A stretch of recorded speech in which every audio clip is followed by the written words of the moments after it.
twongeye kubaha akaze nasaba ngo mpa akanya gatoya kugira ngo mbashe kuganira nawe. Ndabizi kuko gutanga umwanya wawe nk'uyu kuri jewe mbihaye agaciro, kandi ndahamya neza kuko umwanya wawe utanga uyu nguyu ni ukuri hari byinshi wunguka. Reka mvuge rino jambo,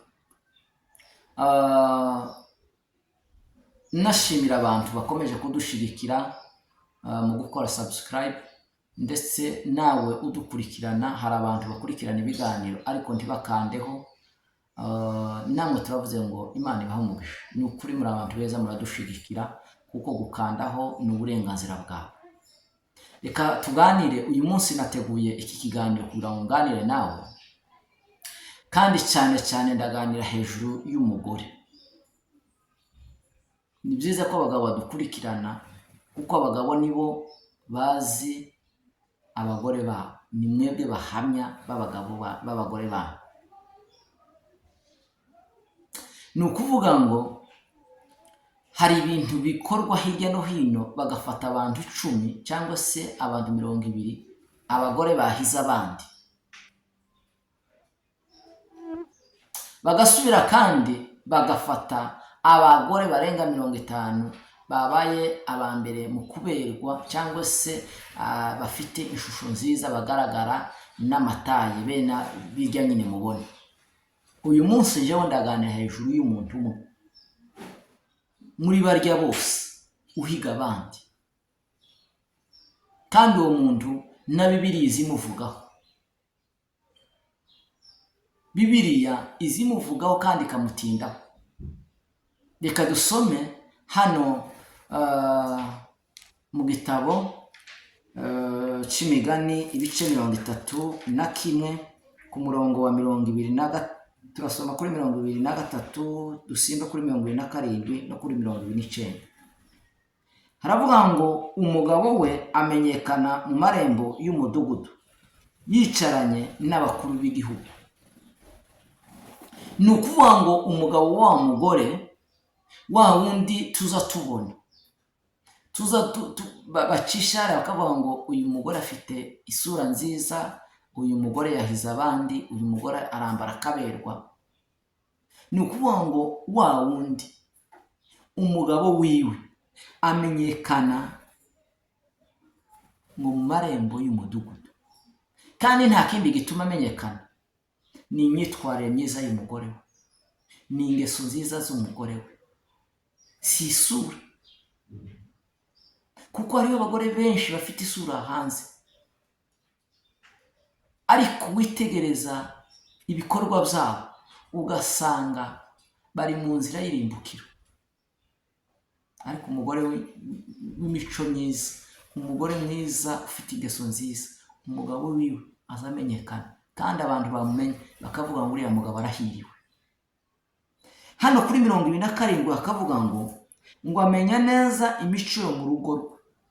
Uwo mugore umeze gutyo, ba bandi tubona, ni ukuvuga ngo abagore, ni umugore umenya imico yo mu rugo rwe. Ntashinzwe kumenya imico yo mu rugo rw'abandi, ntashinzwe kumenya umugabo w'abandi. Ni ukuvuga ngo icyo ashinzwe kumenya umugabo wiwe n'abana b'urugo rwiwe. Ntashinzwe gutara amakuru yo mu rugo rw'abandi, amenya imico yo mu rugo rwe kuko niyo imushinzwe.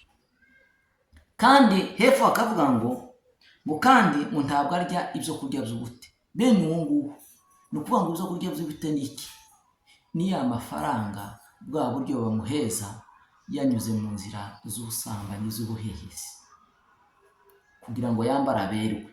Benshi bakambara amahuzu basambaniye, bakarya ari uko basambanye.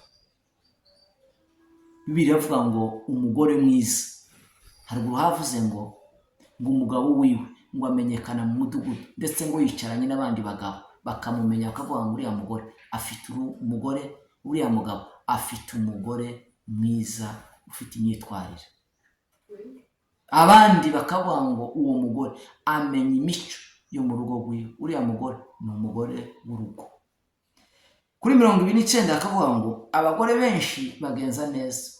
Ni ukuvuga ngo muri barya bose muhigana cyangwa se abo muturanye bose, nabo abameze gutyo benshi bagenza neza ibyo mu rugo rwabo cyangwa se ibyo mu miryango yabo, ariko ngo wewe urabarusha, kuko wewe uri umwihariko, urabarusha mu myitwarire, mu kuvuga urabarusha,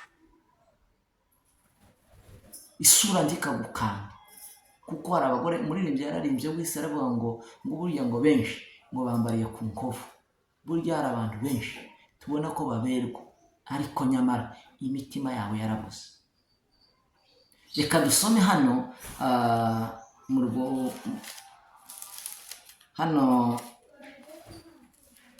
mu rwandiko rwa Petero, urwandiko rwa mbere rwa Petero ibice 3 no ku murongo wa 3 turasoma no ku murongo wa 4.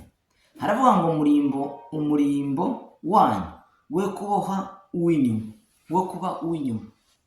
Ni ukuvuga ngo imirimbo yanyu mwebwe kibi y'inyuma, uko twebwe tubareba, uko twebwe tubumva, uko twebwe tubabona, ahubwo imirimbo yanyu.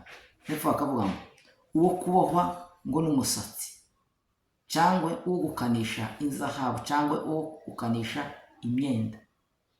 Kuri 4 akavuga ngo ahubwo ube uw'imbere uhishwe mu mutima, umurimbo utangirika w'umwuka ufite ubugwaneza n'amahoro. Ni ukuvuga ngo mwa bagore uko mwirimbisha, mwebwe mushaka ngo muse neza, mwereka abantu ko musa neza ku isura, umurimbo wanyu ntibibe uw'inyuma, uwo tubona, ahubwo bibe indani mu mitima. Kandi umurimbo w'indani mu mitima ni ukuvuga ngo wemera kugenda uko bidakwiriye, utumugira ingeso nziza, utumugira imico myiza, utumugira amahoro mu mitima. Kurya umusambanyi, umugore w'umusambanyi w'umuhehesi, nta mahoro aba afite mu mutima, nta mutima aba anafite. Ariko kugira ngo ube umugore uhiza abandi, ni uko umurimbo wawe w'indani mu mutima uwurimbisha, kandi ukirinda ko wangirika. Uko tukubona hanze niko ukwiriye kugaragara n'indani, kandi ugatunganira Imana. Murakoze, Imana ibahe. Turifuza kuko muba abagore beza bafite ingeso nziza, bafite imyitwarire myiza, kugira ngo mwemerwe n'Imana, kuko Imana nibemera izobemeza n'abantu. Imana ibafashe kandi bagire neza, ibashoboze mu ngo zanyu, ibarwanire ku manywa na nijoro, kugira ngo murinde icyaha n'igisa nacyo. Imana ibagire neza.